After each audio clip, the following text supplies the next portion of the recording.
Y decimos juntos, esta es mi Biblia, la palabra de Dios. Yo soy lo que mi Biblia dice que soy. Yo tengo lo que mi Biblia dice que tengo. Y yo puedo hacer todo lo que mi Biblia dice que puedo hacer.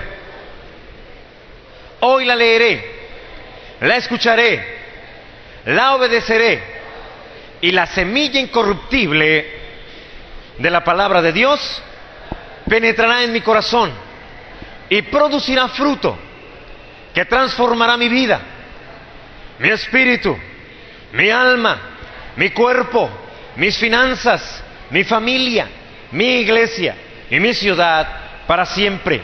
Nunca más seré el mismo. Nunca, nunca, nunca. Amén. Gracias a Dios. El tema de esta tarde se llama los efectos de la acusación. Los efectos de la acusación.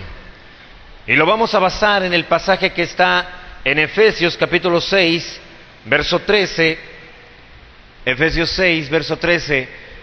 Dice la palabra de Dios. Si lo leemos juntos, hermano, hay poder en la declaración de la palabra.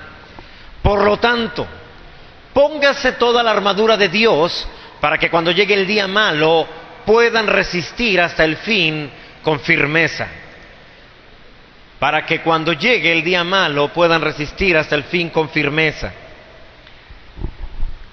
Cada uno de nosotros nos preparamos para tener buenos días. Buscamos la palabra de Dios para poder engancharnos de ella y fortalecernos para cuando vengan los momentos difíciles. A veces en las cosas de Dios pensamos que todo será agradable, todo será bueno, y la voluntad de Dios es que así sea. Dios no crea los problemas que enfrentas.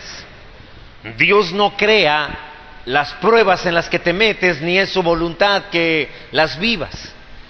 Cada una de ellas son el resultado de algo que ya está mal en tu interior, de algo que tú decidiste mal en algún momento. La voluntad de Dios es que te vaya bien siempre.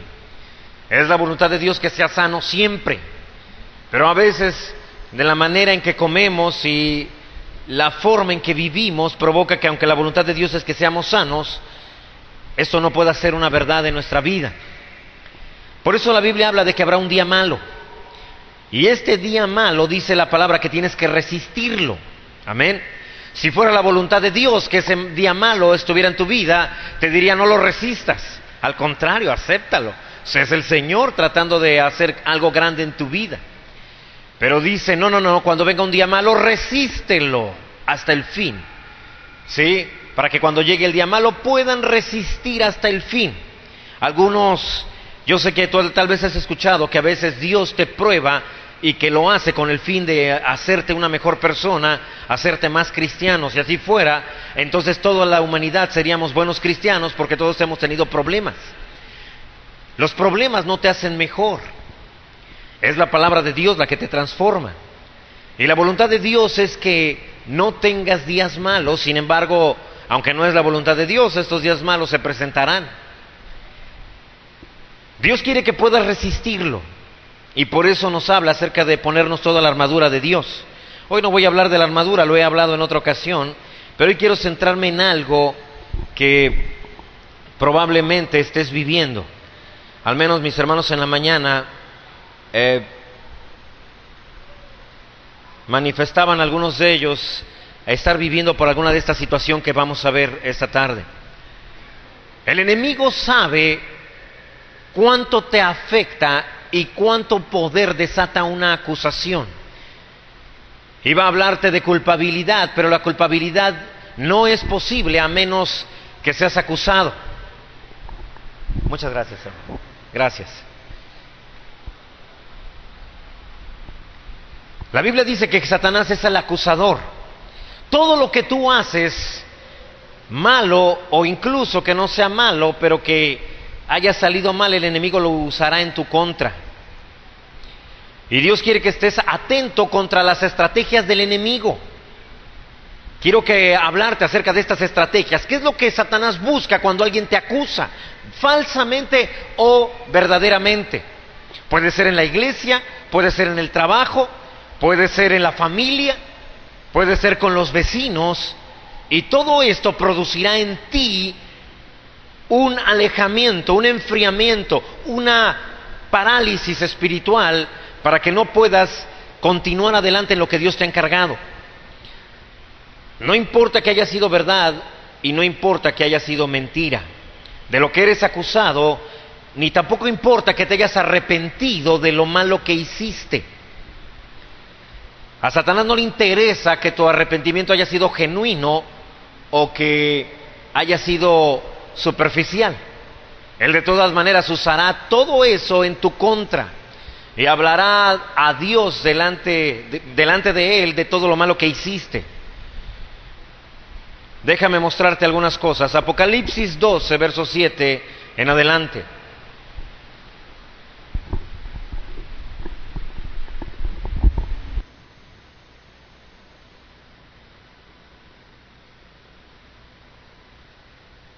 Dice la palabra de Dios: entonces hubo guerra en el cielo. Miguel y sus ángeles combatieron contra el dragón, y el dragón y sus ángeles lucharon. Es decir, no fue una pelea donde ellos hayan quedado pasivos. Y esta guerra, hermano, permíteme, todavía no. Esta guerra se llevó a cabo en el cielo antes de que tú y yo, o de que el hombre estuviera en la tierra. Satanás intentó usurpar el trono de Dios. Dios no lo permitió, y entonces habló con la tercera parte de los ángeles, o habló con todos, pero solo convenció a la tercera parte de los ángeles de que Dios era un Dios que era injusto, era un Dios que no permitía el crecimiento, vamos a llamarlo así, espiritual, y puso a la tercera parte de los ángeles contra Dios también. Pelearon. Dios no peleó con Satanás. Dios es demasiado grande, demasiado fuerte, y no hay una lucha pareja si Dios interviene directamente con Satanás. La Biblia dice que en el principio creó Dios los cielos y la tierra. La tierra estaba desordenada y vacía, pero el Espíritu de Dios se movía sobre las aguas. Y en medio de las tinieblas, Dios dijo: sea la luz. Ahora, las tinieblas no era oscuridad, ni tampoco la luz es esta luz que nosotros conocemos, o la luz del sol. Hablaba del amor, la justicia de Dios. Fue la que alumbró todo el mundo. Es decir, el mundo que Dios había creado se había llenado de demonios. Las tinieblas inundaban todo. Y dijo Dios: sea la luz. Y la luz vino. Solo bastó una palabra para que todas las tinieblas fueran mandadas al abismo, y para que la luz inundara toda la tierra. Dios no necesitó pelearse con las tinieblas, solamente dio una palabra. Esto es muy importante, porque cada vez que enfrentas tinieblas, no necesitas pelearte en tus fuerzas contra ellas. Lo que necesitas es una palabra. Cada vez que Dios se enfrentó a las tinieblas, usó palabras.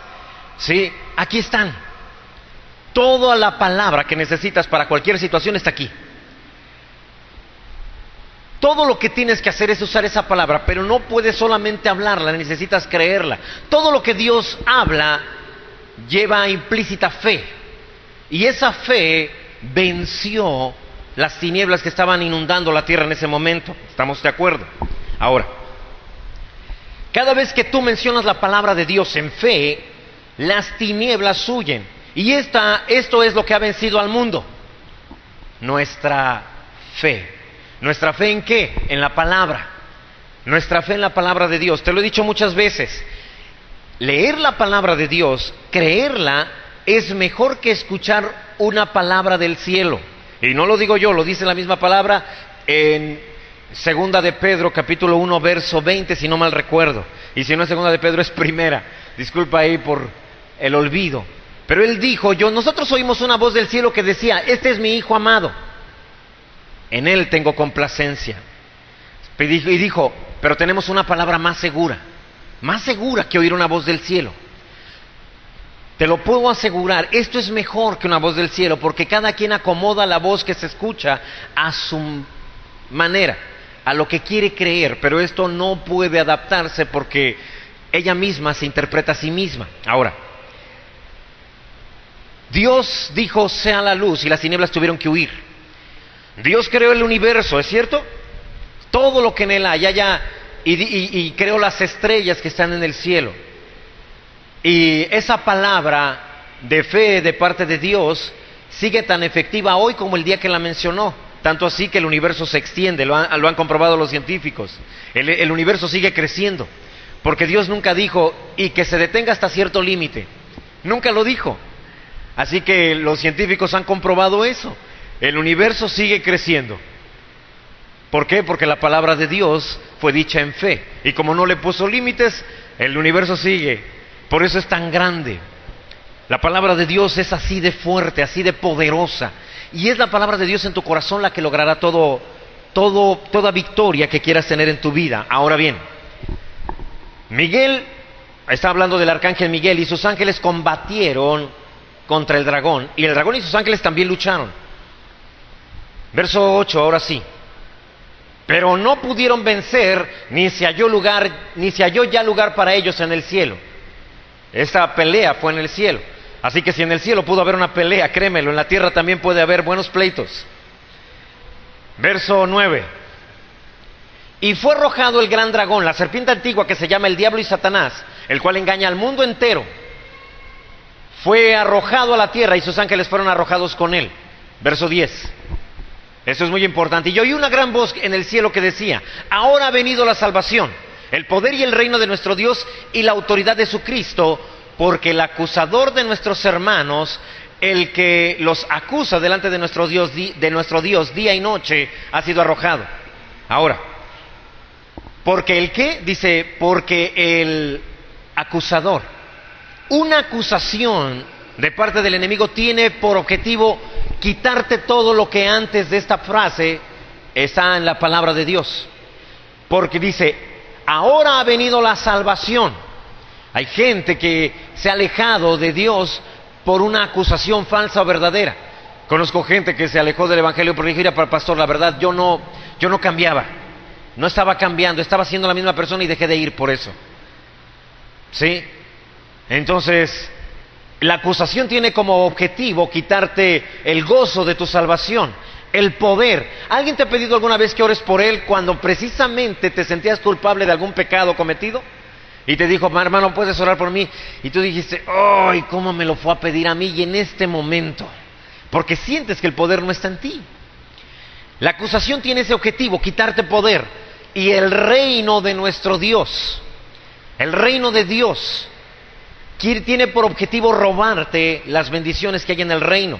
El reino de los cielos se ha acercado, ¿sí? Y la palabra de Dios dice, o más bien el Padre Nuestro, la oración que conocemos como el Padre Nuestro, dice que tu voluntad sea hecha en la tierra como se hace en el cielo. Es decir, que todo lo que se vive en el cielo deberías de vivirlo en la tierra. Pero el reino te es quitado cuando una acusación es recibida por ti. Cuando no sabes reaccionar ante esa acusación, verdadera o falsa, vuelvo a decirlo. Y cuando no sabes reaccionar ante eso, también pierdes las bendiciones. En el reino o en el cielo, ¿usted cree que hay enfermedad, escasez, dolor, angustia? Nada de eso hay. Y la voluntad de Dios es lo mismo para ti aquí en la tierra. Amado, yo deseo que seas prosperado en todas las cosas y que tengas salud, así como prospera tu alma. Tercera de Juan 2. Ahora, todo eso se pierde. Y la autoridad de su Cristo, la autoridad que te dio Jesús, se pierde cuando admites o permites una acusación contra tu vida. Se pierde incluso el avance espiritual que se ha tenido cuando no sabes reaccionar ante esto. Ahora bien, por eso es que Dios quiere que aprendamos a enfrentar al enemigo. Dios lo echó del cielo, empezó a acusar a Dios y Dios lo tiró desde el cielo y cayó a la tierra. Dios lo limitó, Dios dijo, no te lo permito, no más. Nosotros deberíamos de hacer lo mismo cuando Él llega con acusaciones falsas o verdaderas. Y aquí es de lo que se va a tratar la enseñanza. Te estoy hablando todavía de la introducción. No te preocupes, vamos a terminar a tiempo. Así que debemos aplicarle la misma limitación o bloqueo con la que fue arrojado del cielo, con el propósito de que no siga causando efectos tan dañinos que te alcancen a ti o a los tuyos. Dios no peleó con él, mandó a su creación, los ángeles. En la tierra Dios no peleará con Satanás. ¿Quién crees que es el idóneo para pelear contra él? Tú. ¿Cuántos creen que es una pelea pareja? ¿O cuántos creen que es una pelea dispareja? Pero es dispareja porque él es el que no tiene forma de vencerte. A ti te han declarado más que vencedor. O es mentira o es verdad. Si Jesús te declara más que vencedor, es verdad. Es decir, todo lo que enfrentes contra él, Jesús te ha garantizado salir adelante, salir victorioso. Amén. Hasta ahí también está bien. Ahora, Dios está en tu interior y Dios te ha perdonado todo lo que has hecho. Satanás trata de robarte la alegría, el gozo de tu salvación. Ahora ha venido la salvación, empezaremos por ahí.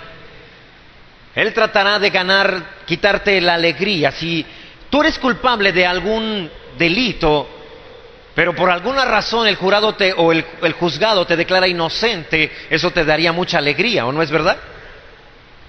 Y si eres inocente y finalmente te sentencian como una persona inocente, también te daría mucha alegría. No importa si eres culpable o eres inocente, el hecho de que te declaren inocente da mucho gusto, ¿sí? Te ha salvado de la cárcel. Así que siempre la salvación produce un gozo, una alegría. Te lo he dicho muchas veces, te lo voy a volver a repetir. Lo primero que el enemigo querrá robarte será tu alegría. Tu alegría.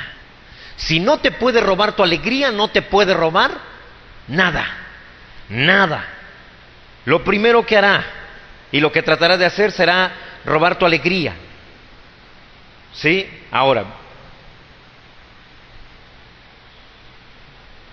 tenemos ahí, mira, déjame mostrarte Salmo 51, por favor, verso 12. ¿Te acuerdas? David había pecado con Betsabé. Durante un año, David ocultó ese pecado. Creyó que nadie se había dado cuenta y no lo confesó. David sí era culpable. Y vino un profeta y le hizo ver su pecado y él se arrepintió. Un año después, pero se arrepintió. Era culpable. Y cuando vino la acusación, el profeta le dijo: un hombre tenía varias ovejas y tenía un vecino que solo tenía una ovejita. Y el vecino que tenía muchas ovejas lo visitaron y entonces en vez de tomar una de sus ovejas y matarla para sus invitados, fue y tomó la única oveja del vecino y la mató. ¿Qué se debe de hacer a tal hombre? Y él mismo dictó la sentencia. Él dijo: tal hombre debe morir. Y él le dijo: muy bien, bien has dicho, porque tú eres ese hombre. Aquí hay una acusación verdadera, una acusación de un siervo de Dios, que debe de llevar a un arrepentimiento, que fue en el caso de David. David se arrepiente, y una vez que se arrepiente y le pide a Dios que lo limpie, la expresión que él dice es: restitúyeme el gozo de tu salvación y sosténme con un espíritu de poder. La acusación verdadera o falsa te va a quitar alegría, te va a quitar poder de Dios. Satanás sabe que la acusación puede causar muchos efectos de los que tú jamás habías pensado, aunque seas inocente. En este caso David sí era culpable y la intención de Dios era llevarlo a arrepentimiento. Había pasado un año, Dios permitió que pasara un año y que esta persona se arrepintiera. No se arrepintió por sí mismo y entonces Dios tuvo que hablar y exponer el pecado con otra persona, con un profeta, y decirle: dile, porque ya le di oportunidad y no se ha arrepentido. Tú puedes decir: wow, qué duro es Dios. No, qué amoroso es Dios. Pudo haber dicho: pues total, el que se afecta es David, pero dijo: no, lo amo tanto que no le puedo permitir que siga con este pecado. Y se arrepintió. Así que este tipo de acusación no es mala, es buena, pero tienes que también que saber enfrentarla, arrepentirte. Y una vez que te arrepientes, Dios te perdona. ¿Estábamos de acuerdo también? ¿Cuánto tiempo tarda Dios en perdonarte? Nada. inmediatamente te perdona. ¿Estamos de acuerdo? Pero a veces algunas personas piensan que Dios es como nuestros papás. Ya te arrepentiste, Señor, perdóname, cometí ese pecado. ¡Ay, perdón! Dame otra oportunidad. Y le hablan así a Dios: una más, Señor, voy a tratar de no volver a pecar. Y de repente vuelves a cometer el mismo pecado. ¿Alguien sabe de lo que hablo? No levanten sus manos. Y dices: Señor, yo sé que ya te había dicho que era la última vez, perdóname otra vez. Y entonces dicen: Señor, solo una vez más. Pero Satanás, ya estás en la caja donde Satanás te quiere poner y vuelves a pecar. Y entonces ya no te quieres acercar a Dios porque piensas que Él ya va a estar harto de ti. Te he perdonado muchas veces, una más, todavía una más. Pero la realidad es que Dios quiere perdonarte. No has sabido todavía apropiarte del perdón de Dios y no has sabido apropiarte de la justicia de Dios. Esto es muy importante. Yo sé que parece que estoy hablando cosas muy simples, pero son más complejas, y conforme vayamos avanzando van a darse cuenta de lo complejo que es todo esto.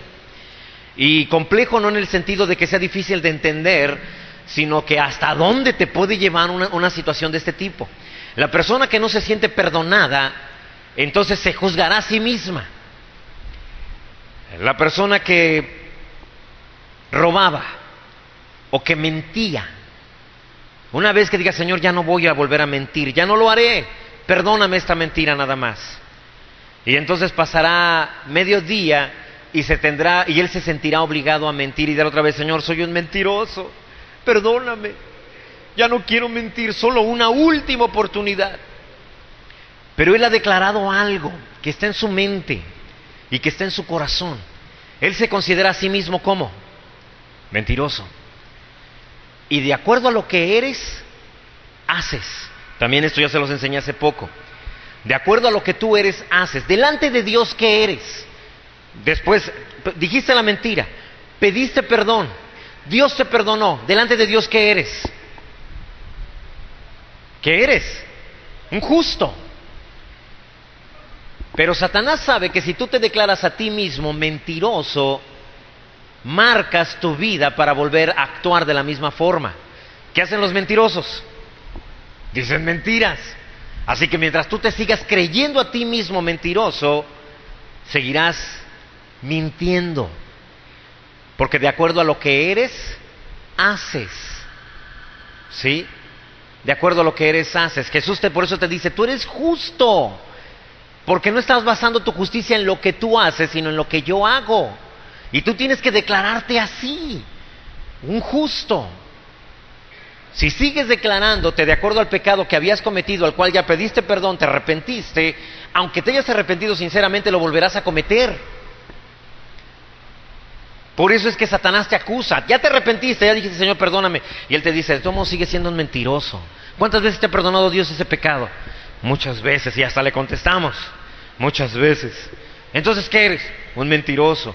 De verdad que no valoras a Dios. Eres un mentiroso y Él todavía sí te sigue amando. Porque eres un mentiroso, lo eres, ¿verdad que lo eres? Sí. Y vuelves a caer en el mismo problema. Por eso hay habemos personas que cometemos un pecado, nos arrepentimos, volvemos a cometerlo, nos arrepentimos, volvemos a cometerlo, hasta que no cambie tu manera de pensar acerca de ti. Si tú lees todo el Salmo 51, él dice: límpiame de mi maldad. Es decir, a partir de hoy ya no soy un adúltero. El pecado de David era adulterio y homicidio. Imagínate, no era cualquier cosa. Había mandado matar al esposo de Betsabé. Le había robado a la esposa se me fue el nombre del Urías. Le había robado a la esposa. Y llega y se acerca y dice: perdóname, límpiame de mi maldad, restitúyeme el gozo de tu salvación. Yo ya no seré un asesino, no seré un adúltero, soy ahora justo delante de ti, soy limpio delante de ti. Así que ese es el sentido con el que Satanás te acusa, que te juzgues y te califiques. Por eso el Señor te llama más que vencedor, pero tú vas de acuerdo a tus últimos, a tu experiencia, a tus últimos resultados. Dices, no soy un más que vencedor porque fracasé ahí, fracasé en esto también, aquello también, en esto también, soy un fracasado. Entonces, aunque Dios te ha declarado más que vencedor, seguirás fracasando porque tú crees que eso eres. Lo decíamos hace, ¿qué será? ¿Un mes? Si no viniste a esa prédica, portal 6640.com, ahí están las prédicas de hace 2 años en Rema. Haces de acuerdo a lo que eres. Si vas con un médico y le dices, mire, vengo a que me haga un plano de una construcción que tengo planeada, él te dirá, oiga, yo no soy arquitecto, por lo tanto yo no puedo hacer.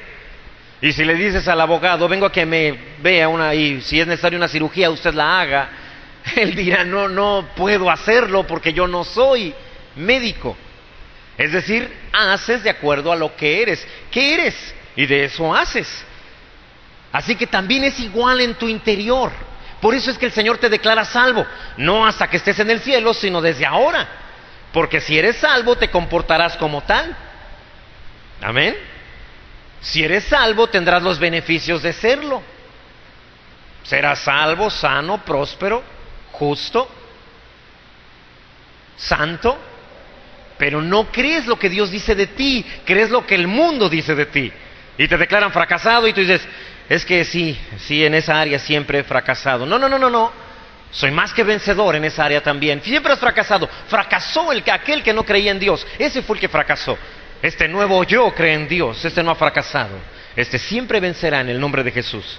Así que, si sabiendo todo esto, si caes en el engaño, puede tener fuertes repercusiones. Dios por eso desea que sepas enfrentar toda artimaña de las tinieblas y rompas toda acusación, porque de lo contrario tu vida espiritual lo pagará. Dios no quiere que participes en la acusación de nadie. De nadie, no puedes acusar a nadie, no puedes decir, fulano de tal es esto. Y acusarle con algún pecado, porque si lo haces, estás provocando que la persona recuerde de dónde lo tomó Dios y él siga creyendo que es aquella persona. La Biblia dice que eres una nueva criatura. Las cosas viejas pasaron. Tú ya no eres el adúltero, tú ya no eres el asesino, tú no eres el exalcohólico. Les decía en la mañana, por eso las iglesias empezaron a cambiar y dejaron de quitaron estos testimonios que a veces la gente pasaba y decía, yo era un alcohólico. Y lo decían después otra vez, alcohólico. Y después de 2 o 3 años de no haber tomado, volvían a caer en el alcohol. Porque de tanto dar su testimonio por tantas iglesias, los hacía reconocer que eran alcohólicos. Y ese es el problema, porque Alcohólicos Anónimos no tiene el éxito que debería de tener. Porque se declaran alcohólicos toda la vida. Y como son alcohólicos, ¿qué hacen los alcohólicos? Beben. Y terminan otra vez cayendo. Dios quiere que sepas cómo encarar la acusación, verdadera o falsa. Y Dios quiere que sepas qué es lo que la acusación hace en tu interior. Así que lo primero que hace la acusación, hermano, es afectar tus emociones. Imagínate que es una acusación verdadera de un pecado que tú cometiste, de eso que no quieres que nadie se entere, pero por alguna razón uno de los testigos que dejaste en el camino llega a la iglesia y le comunica a los demás, ese hermano yo lo conocí hace quién sabe cuántos años, él hizo esto y esto y esto y esto. Inmediatamente tus emociones son afectadas, solamente con una acusación. Porque es verdad, y aunque no fuera verdad, de repente dices, ¿por qué dijo eso ese hermano? Y te empiezas a molestar. Tus emociones salen afectadas, porque tienes miedo que le crean, y tienes miedo al rechazo. ¿Cuántos saben que eso es verdad? Falsa o verdadera, la acusación tiene por objetivo afectar tus emociones, porque tus emociones se alteran rápido, e inmediatamente mandan imágenes a tu mente. ¿Sí? Y te empiezas a imaginar cómo todo mundo cree que tú eres lo que dijeron, aunque haya sido verdad. Y tu mente dirige tu vida, tus emociones, tus pensamientos dirigen tu vida. Por eso es que es importante saber cómo reaccionar ante una acusación, falsa o verdadera. falsa o verdadera, no importa. Atacar a tus emociones. Y esto es importante porque Dios creó las emociones para estar sujetas a los pensamientos. No los pensamientos sujetos a las emociones. No. Primero tus pensamientos, ¿sí? Inmediatamente alguien dijo algo, tú debes reaccionar. Pensamientos primero, emociones voy a dejarlas en segundo lugar. Eso no fue correcto, eso que dijeron es verdad, pasó hace años, pero no fue correcto. Sin embargo, dominaré mis emociones. Pensaré qué es lo que debo de hacer. Ese es el orden correcto. Dios creó el alma porque las emociones, tu mente y tu voluntad están en el alma. Dios creó el alma para que el alma sea gobernada por los pensamientos. El jefe de los tres, mente, emociones y voluntad, es la mente. Él debe dominar los demás. Pero generalmente Satanás trata de poner todo al revés, que las emociones dominen a los pensamientos. El orden correcto, pensamientos dominan a emociones. De hecho, lo haces bien cuando te acuerdas de algo gracioso. ¿Te has acordado de algo gracioso? De repente te acuerdas y sonríes y tu esposa o tus hijos dicen, ¿de qué te ríes? Y dices, me acordé de cosas. ¿Ves cómo las emociones se deben de sujetar a los pensamientos? Incluso tus emociones, a veces tú recuerdas cosas tristes y te quedas serio un poco y dice alguien, ¿pasa algo? No, recordé cosas, sí. Un poco triste, porque tus emociones siguen a los pensamientos. Ese es el orden correcto. Cuando las emociones se ponen por encima de los pensamientos, tratan de controlar la vida y todo lo que resuelva será emocional. Por eso los hombres no somos emocionales, o al menos no deberíamos. No puedes reaccionar y decir que vas a actuar mal o que no vas a hacer lo correcto en tu matrimonio porque tu mujer te dijo cosas feas. Me gusta mucho hablar de esto porque creo que podemos hacer hombres fuertes. La Biblia dice que somos piedras y no está hablando de nuestro cerebro, está hablando de nuestro ser. Somos fuertes. Dios te compara con una roca. Así que el hecho de que tu mujer se enoje y te diga cosas feas no te justifica de que mañana actúes mal o de que la siguiente media hora no le hables o las siguientes 24 horas no le hables. Eres hombre, tú aguantas eso y más. Cada vez que tú te molestas y dices, no, llevamos como 4 días que no nos hablamos, hermano, ahí el problema, sí, también es de ella, pero sobre todo del hombre. No puedes actuar así, hombre. No puedes ser un hombre emocional. Dios dice que tú eres una roca. Te dijo algo, dile, tú échale, no hay problema, soy una roca, no hay problema. Siempre comparo esto para que veas que a todos nos ha pasado.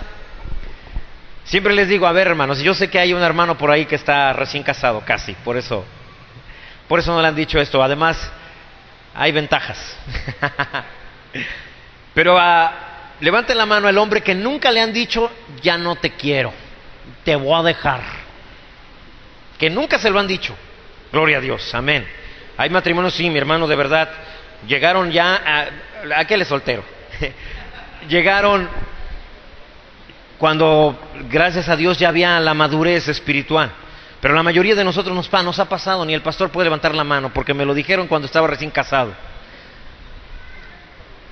Y llegaba a la casa y me decía, le decía, dame de cenar. ¿Quieres comer? Sírvete. Yo no, hermano, no puedes agarrar y decir, no me quiso ni dar de cenar, pastor. Eso no se vale. Es que esto no se... Tranquilo. Tienes 2 manos, no, pues sírvete, no hay problema, mañana se le pasa. No puedes ser emocional. Cada vez que dejas que tus emociones controlen todo, afectas a tus hijos. Porque tus hijos dicen, el más fuerte de la casa está chillando. ¿Qué nos espera a los demás? No puedes hacer eso. Pensamientos primero, está enojada, hombre. ¿Sí? Y luego a veces llega, no sé, los hijos, papá, mamá dijo que se va, ni se va, hombre, está enojada nada más. Y tú no te sientes mal, no, hombre, ya la conozco. No puedes hacer eso. Y al otro día, hermano, más bien, ¿cuál al otro día? Media hora después, tú tienes que tratarla igual. Eso es lo que hace Jesús con la iglesia. ¿Te has enojado alguna vez con Dios y le has dicho, ¿por qué, Señor? ¿Por qué pasó eso? Y el Señor no se siente contigo. No, es que yo ahorita no le hablo a la iglesia porque... Qué fuerte me habló, qué feo me habló. No, eres la iglesia. Él entiende eso y dice, es una mujer la iglesia. Y te ama y te cuida y te da palabra y sigue hablándote en el nombre de Jesús. Los hombres verdaderos, hermano, no son emocionales. Enfrentan las cosas, ¿sí? 10 minutos después del enojo, de todos modos empezamos a hablar. Decimos, oye, mija, esto, aquello, lo otro, y te contestan feo. No sé dónde está. Ok, entonces déjame buscarlo. Pero no dejamos que el asunto nos gobierne. ¿Sí? Las emociones no pueden definirte, hombre. Y si no cambias, vas a destruir tu matrimonio. Ellas son una montaña rusa emocional. Ellas sí. Ellas pueden gritar, para eso son mujeres. Hermano, ellas tienen 40 cambios hormonales al mes. Tú y yo tenemos 2 en toda la vida. ¿Para qué crees que Dios hizo eso? Para que haya alguien estable en la casa. Pero si los dos andan en la montaña rusa, entonces ¿ahí quién es el hombre? Imagínate, ¿sí? Que se enoje, hombre, al rato se le quita, no hay problema, ¿sí? ¿Me vas a dar de comer? No te doy de comer, no importa, yo me hago de comer solo. Yo puedo, pues. Y mañana amanece y le dices lo bonita que está, cuánto la amas, en el nombre de Jesús. Eso es ser hombres. ¿Cuántas mujeres dicen amén? Gloria a Dios. Decíamos, tantas mujeres no pueden estar equivocadas. Así que, mantén las emociones. La acusación, porque a veces las mujeres nos acusan de cosas. Y eso, ay, no sé, es que dijo esto de mí, me acusa de aquello, me acusa del otro. Eres hombre, tú puedes aguantar lo que venga, no hay problema. No es cierto, hombre, eso no es verdad. Yo sé que sí. Lo hablamos cuando ya no estés tan enojada. Ahorita estás muy molesta. ¿Sí? Ahora, este fue un momento agradable antes de entrar en lo más difícil. Una vez que viene la acusación, viene el miedo.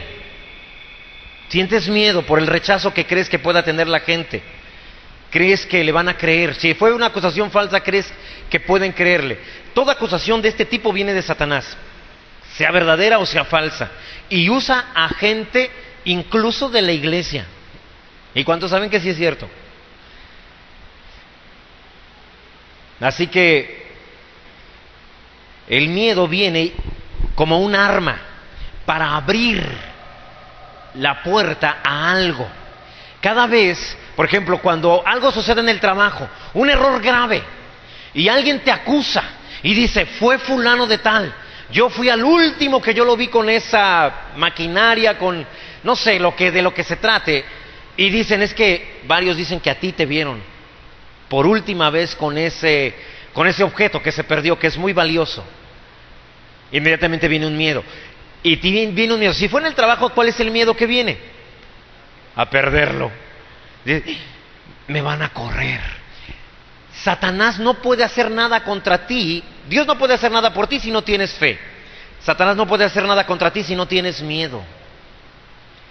Job 3:25, lo que yo más me temía fue lo que me vino a pasar. El mal que me asustaba es lo que me ha sucedido. Así que Satanás te acusa para abrir una puerta a algo que él quiere entrar. ¿Ves cómo no era tan fácil? La acusación llevaba algo más que tu integridad delante de los demás. Quiere una puerta.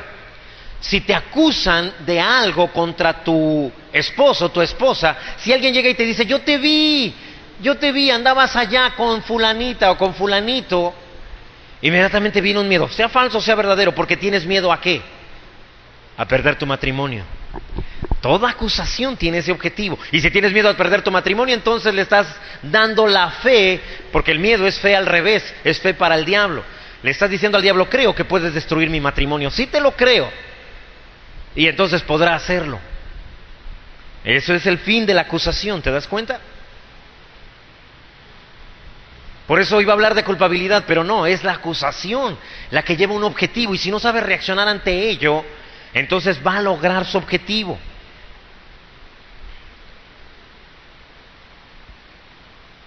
Déjame ver que aquí ya me perdí, ya no sé ni en dónde estoy, pero...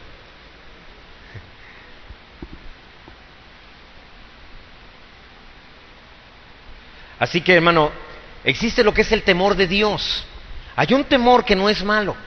¿Alguna vez has subido a un edificio muy alto y te has asomado? Porque a veces se puede uno asomar un poquito así y miras hacia abajo y dices, oh, mejor me hago para atrás. Ese temor lleva como fin protegerte, ¿es correcto? El temor de Dios es eso. El temor de Dios es algo que te dice, oye, si nos ayudas a llevar un paquetito allá a Tijuana, va a haber una buena lana para ti. Y dices, ¿cuánto de dinero? Tanto. Dices tú, pero inmediatamente entra un miedo. No, ¿qué tal si me agarran? Ese miedo es lo que es el temor de Dios, es protección. Hazte para atrás. Dios está diciendo, hazte para atrás, te puede dañar. Y dices, no, ¿sabes qué? Yo a esas cosas no. Ese miedo es temor de Dios. A eso es a lo que se refiere la Biblia cuando habla de temor de Dios. Cuando tú dices, no, yo a ese tipo de cosas no. No, yo todo lo correcto, yo no le entro a algo así. Amén. Ahora,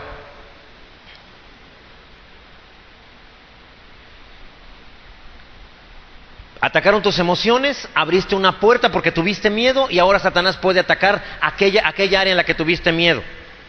Te acusaron en la iglesia de algo. Inmediatamente surge un miedo, el miedo a ser rechazado por los demás hermanos. Sí, recuerdo a una hermana que en una ocasión, cuando recién iniciamos la iglesia, nos rolábamos para limpiar las sillas y el que le tocaba limpiar las sillas venía una hora antes para limpiar las sillas. Y esa hermana un día llegó y ya estábamos mi esposa, un servidor y varios hermanos y ya y estaban limpiando las sillas. Mi esposa era la que las estaba limpiando. Y esa hermana llegó y vio que ya estaban casi todas las sillas limpias y se quedó en la puerta. Y entonces dijo, híjole, han de estar bien enojados porque no hice el trabajo. Y entonces se acercó y dice que desde el púlpito yo la volteé a ver, dice, y vi que me vio con malos ojos. Y entonces dice, ni siquiera quise llegar, me senté en una de las sillas que ya habían limpiado. Y entonces cuando terminó el servicio fue con mi esposa y le dijo, hermana, perdóneme, se me hizo tarde, de verdad no sé ni cómo. Y dijo mi esposa, no, me tocaba a mí, a ti te toca la próxima semana. Y dijo, de verdad, sí, pero la acusación la hizo sentir que todos estábamos contra ella. Y pudo haberse ido, imagínate, y me volteó a ver el pastor y yo sentí feo, porque me vio con ojos bien feos. Todo lo que hace la acusación trata de robarte tu integridad, tus principios, tus valores.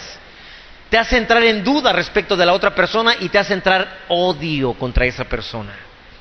Pudiste ser inocente. Y fíjate, aquí esto es bien importante. Aunque seas inocente de lo que te acusan, si no tienes cuidado terminas siendo culpable. Porque cuando alguien te dice, fulano de tal dijo que tú esto, y tú dices, ¿quién? Fulano de tal. Y dices, eso no es verdad. Y entonces se llena de ira a tu interior. Y dices, ¿cómo se atreve? ¿Por qué hace eso? Y aunque hayas sido inocente, delante de Dios te conviertes en culpable una vez que dejas que haya odio en tu corazón contra esa persona. Ya no eres inocente. Por eso es que la acusación es algo más grave, porque de inocente te pasas a ser culpable. Y después de eso, mientras la Biblia te dice que debes de amar a tus enemigos, bendecir al que te maldice, inmediatamente termina el servicio y volteas a ver al hermano que está del otro lado, al que dijo eso, y dices, desdichado, ¿cómo te atreviste? Y dices que eres cristiano y estás enojado y lo odias. Pero tú también ya estás mal ahora, ya estás contaminado, ya no eres inocente tú tampoco. ¿Por qué crees que al enemigo le encanta acusar? ¿Por qué crees? Porque termina siendo, porque aún tú puedes ir con Dios y decirle, Señor, tú sabes que es mentira, no es cierto, y hasta llorar, y lo que dijeron no es verdad, y Padre, ¿por qué? Y te pido que me hagas justicia, y porque ese hermano no merece tu gracia. Y dice Dios, eres culpable. No, no soy culpable, tú sabes que eso no fue cierto. No, lo que dijo no era cierto, pero hoy eres culpable. Tienes odio y no puedo estar cerca de ti.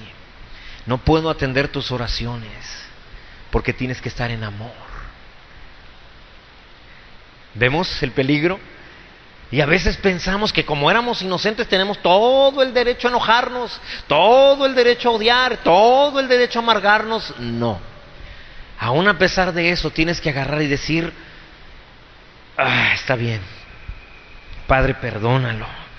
Señor, yo lo perdono, en mi corazón yo lo perdono. El día que esté cara a cara contigo, ni siquiera le saques esto, porque para mí es como si nunca lo hubiera dicho. Padre, gracias por mi hermano, bendícelo, en el nombre de Jesús. Y tiene que ser sincero, porque si lo dices solamente porque lo oíste en la prédica, entonces, tarde que temprano el rencor de todas maneras estará en ti. ¿Sí? Y serás homicida, porque el que se enoja contra su hermano es homicida. Ya no eres inocente. De nada, no importa que el asunto que originó todo haya sido mentira. ¿Ves el asunto? Ya ves que es más profundo, más complejo. Y si era verdad, hermano, de todos modos dices tú, pero ¿para qué? ¿Para qué lo sacó? ¿Qué ganaba con decir eso de mí? Y de todas maneras hay el rencor. Y tú puedes decir, Señor, tú sabes que sí fui eso que dijeron, pero te pedí perdón y tú me perdonaste. Y este hermano, mira, y yo fui declarado inocente y justo delante de ti. Y mira lo que dijo, o este compañero de trabajo, o este vecino. Y Padre, no se vale. Y entonces dice Dios, sí, por ese asunto yo tampoco ya no te juzgo. Y te declaré inocente por ese asunto, pero ahora tienes rencor. Ya no eres inocente, eres culpable. Tienes que arrepentirte, pedir perdón ahora por el pecado del resentimiento, de la falta de perdón. ¿Te acuerdas de la parábola? Un hombre vino a hacer cuentas con los que le debían. Y había un hombre que le debía mucho y le dijo, págame. Y este le rogaba, dice, perdóname, te pagaré hasta el último centavo, ten compasión de mí. Y movido a misericordia, el Señor le perdonó. Entonces este siervo encontró a uno de sus consiervos. Más o menos la cantidad que le debía al Señor eran, pasándolo a moneda actual, $80 millones. $80 millones le debía a su Señor y el Señor le perdonó la deuda. Pero se encontró un consiervo que, traduciendo el dinero, actualmente eran 300 pesos. Y él le dijo, ten compasión de mí, tenme paciencia y te lo pagaré. Y él dijo, no, págame ahora. Y lo tomaba del cuello, imagínate, págame. Y entonces, como no le pagó, lo echó a la cárcel. Otros consiervos tristes vinieron y le dijeron al Señor. Y el Señor mandó traer al siervo y le dijo, siervo malo, ¿no te perdoné yo toda la deuda? ¿No debías tú haber hecho lo mismo con tu hermano? Y entonces Dios dirá, mándenlo al, voy a decirlo con otra palabra, calabozo. Ahí será el crujir de dientes. Dios ya te perdonó. Y al que ahora sacó tu pasado, que Dios ya te perdonó, ¿qué Dios espera que le hagas? Que lo perdones. Es lo mismo. Dios te perdonó adulterios, fornicaciones, mentiras, robos. Pero vino este consiervo y dijo que tú habías sido eso. Ese es el pecado de él. Y tú no le puedes perdonar su pecadito cuando Dios te perdonó los muy grandes tuyos. ¿Te das cuenta? Ahora,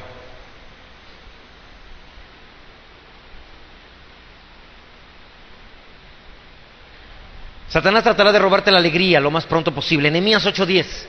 Voy a adelantar un poquito más rápido. Luego les dijo, id, comed grosuras, bebed vino dulce y enviad porciones a los que no tienen nada preparado, porque día santo es a nuestro Señor. No os entristezcáis, porque el gozo de Jehová es vuestra fuerza.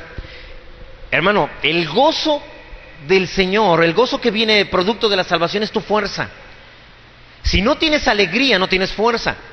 El día que te enojas y estás triste, deprimido por lo que se dijo, estás débil. Por eso dice, no os entristezcáis. Nueva versión internacional, por favor, Jesús, para verlo en otra versión. Dice, no estén tristes, pues el gozo del Señor es nuestra fortaleza. Cuando andas triste, enojado, andas en tus propias fuerzas. La fuerza del Señor no está contigo. La fortaleza del Señor no está contigo. Los cristianos debemos de ser gente alegre.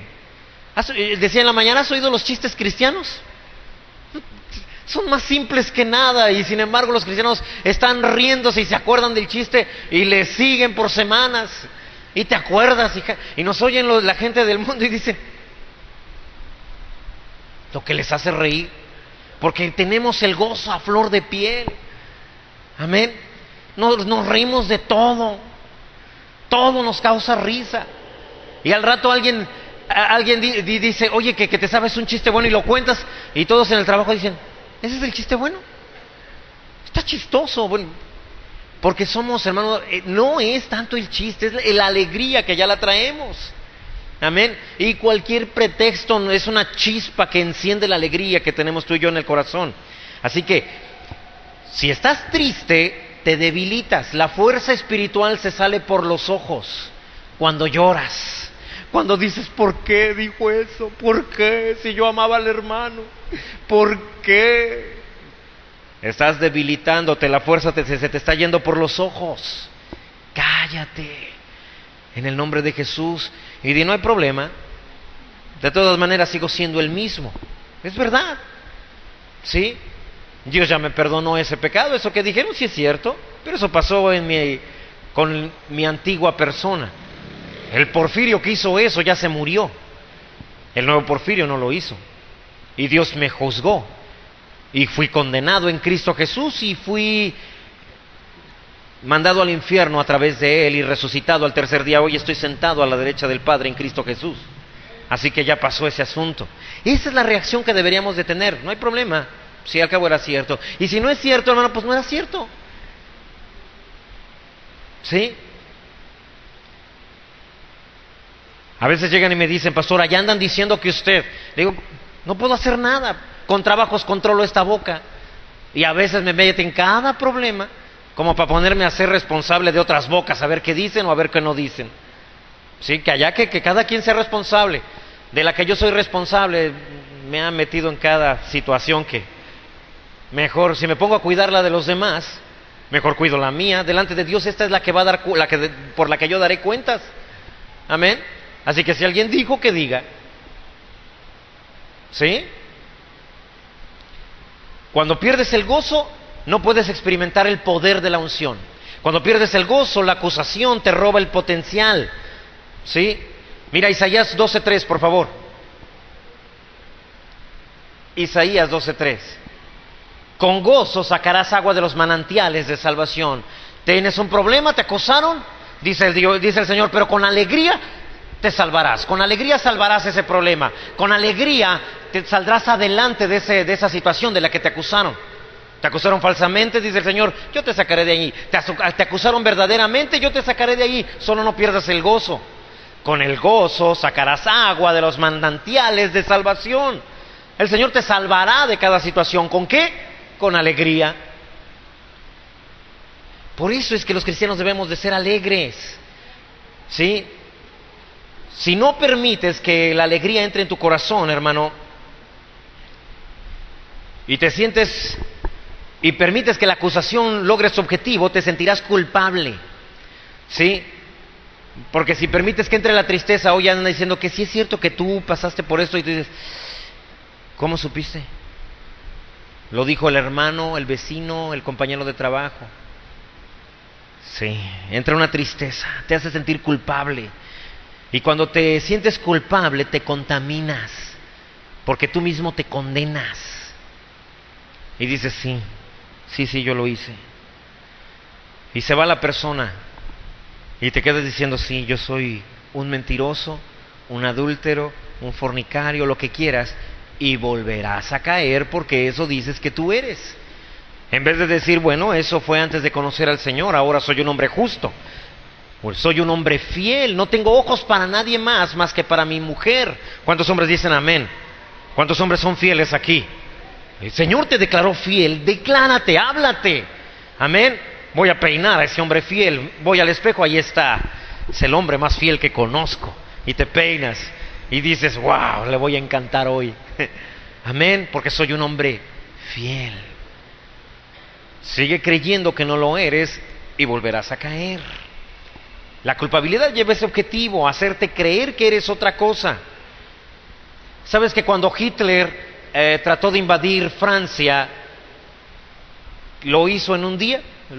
Conquistó Francia en un día, pero durante 8 días mandó sus aviones a bombardear Francia, pero no con bombas. donde venían folletos donde les decían en francés, donde les decían a los franceses cómo habían conquistado otras naciones rápido y cómo ningún ejército le pudo hacer frente y cómo el ejército alemán era muy poderoso, todo lo que tenía, de tal manera que los franceses lo leían y decían, uy, estamos perdidos. Estamos perdidos. No, pues ni para entrarle a la guerra. No, ni para enfrentar a Hitler. Y entonces cuando Hitler entra con su ejército, ni siquiera se le opuso el ejército francés. Los conquistaron rápido. ¿Por qué? Porque primero los convenció, ustedes son débiles comparados conmigo.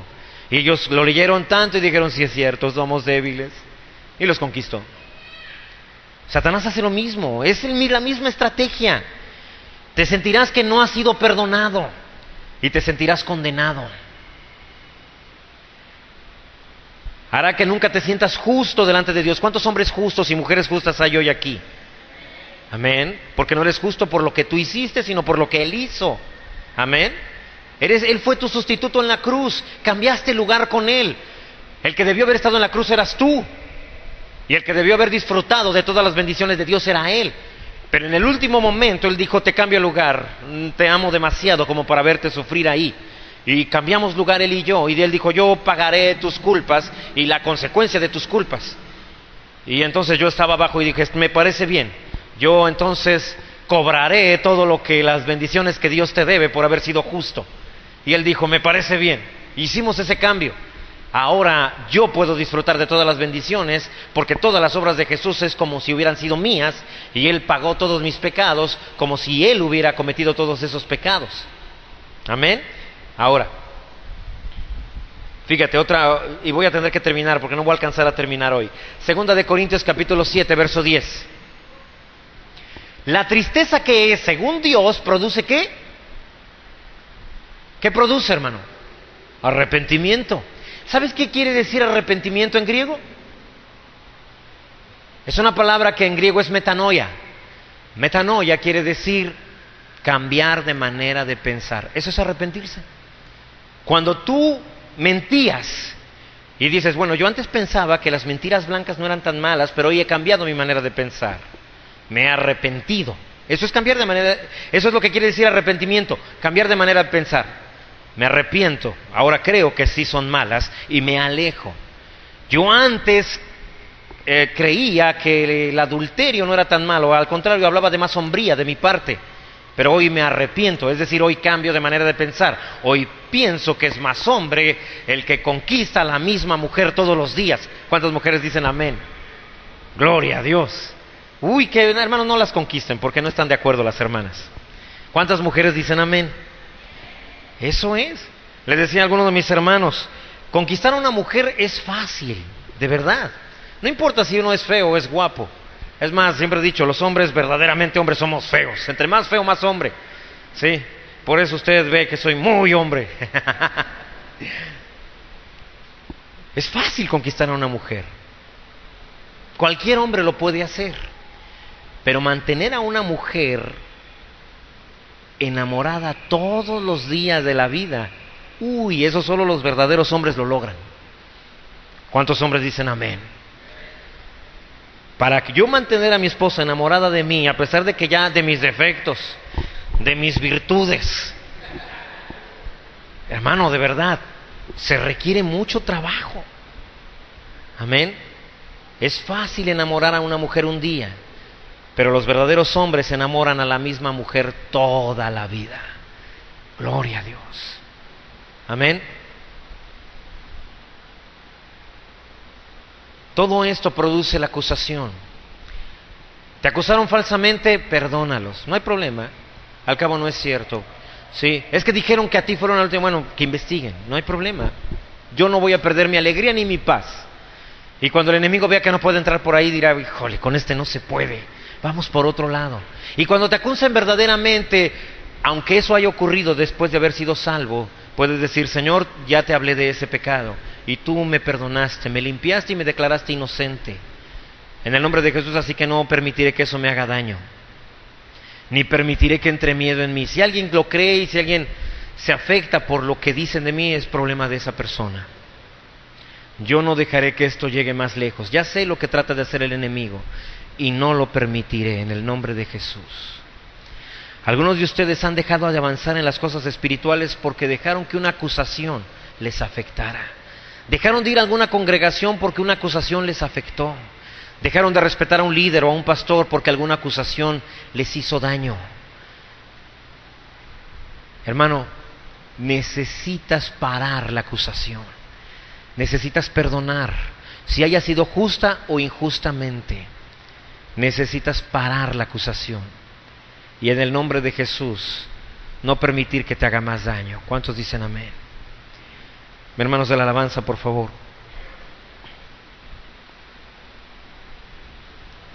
Gracias a Dios. Gracias a Dios. Gracias a Dios.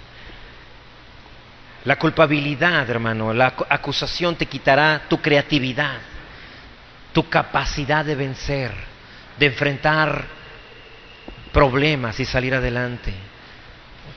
Te quitará la honra. Esto es muy importante y creo que este sí lo voy a tener que ver, Jesús, por favor, ahí.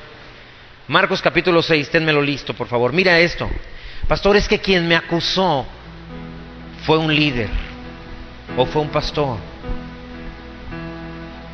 Déjame decirte, hay acusaciones que los pastores tenemos que hacer cuando hay un pecado contra la iglesia, pero eso se hace en privado.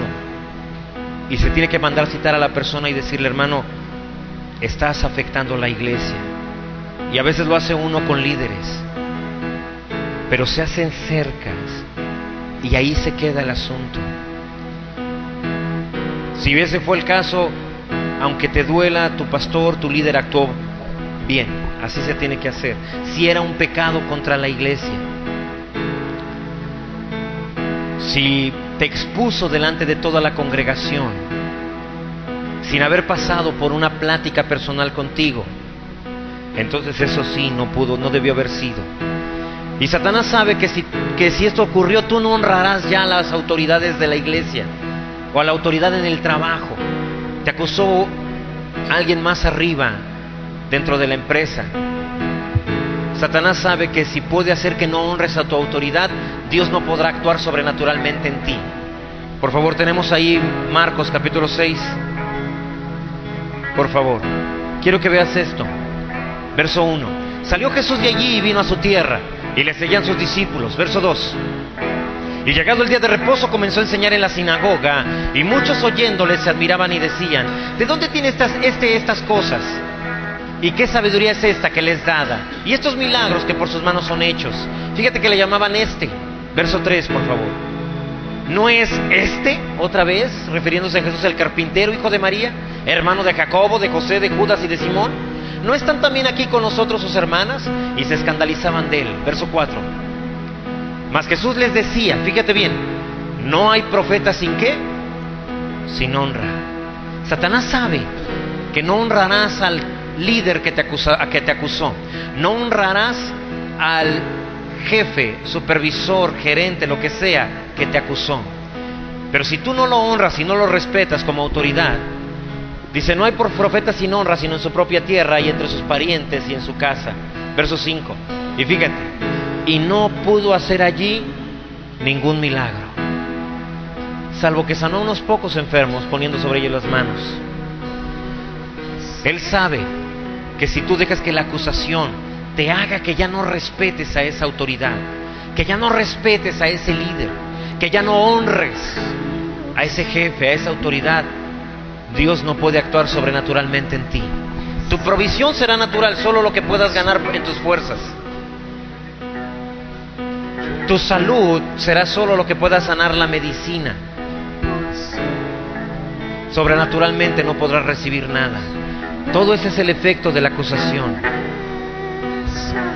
Así que si alguien lo hizo, te pido que lo perdones en el nombre de Jesús. No por él, por ti. No fuiste creado para odiar. Se daña tu cuerpo, se daña tu alma, se daña tu espíritu. No fuiste creado para buscar venganza. Fuiste creado para perdonar. En el nombre de Jesús. Alguien te ofendió, quiero orar por ti. Alguien te acusó justa o injustamente, falsa o verdaderamente. Déjame orar por ti. Ahí donde estás, levanta tu mano en el nombre de Jesús. Tengo una mano. 2 manos en el nombre de Jesús. 3 más. En el nombre de Jesús. En el nombre de Jesús. ¿Por qué no se ponen de pie allí donde están? Mi esposa, por favor, son mujeres todas. Por favor, con mi hermana Alma. Eli, por favor, con mi hermana Carlita. En el nombre de Jesús. Hermana Elizabeth, por favor, con la hermana que está atrás de usted, por favor. En el nombre de Jesús. Padre, yo te pongo en tus manos a tus hijas. Fueron acusadas. Y esto, Señor, ha dolido mucho en el corazón. Y ha traído rencor. Ha traído situaciones muy tristes a su vida. En el nombre de Jesús. Sana toda herida ahora en el nombre de Jesús. Sana todo lo que esta acusación trajo. Toda atadura que el enemigo produjo a través de la acusación, yo la rompo ahora en el nombre de Jesús. Los declaro libres, las declaro libres para amar. Las declaro libres para seguir adelante en su vida espiritual. Gracias, Señor. Gracias, Padre. Ahora declaren: yo perdono al que me acusó. Decláralo: yo perdono con todo mi corazón a fulano o fulana de tal.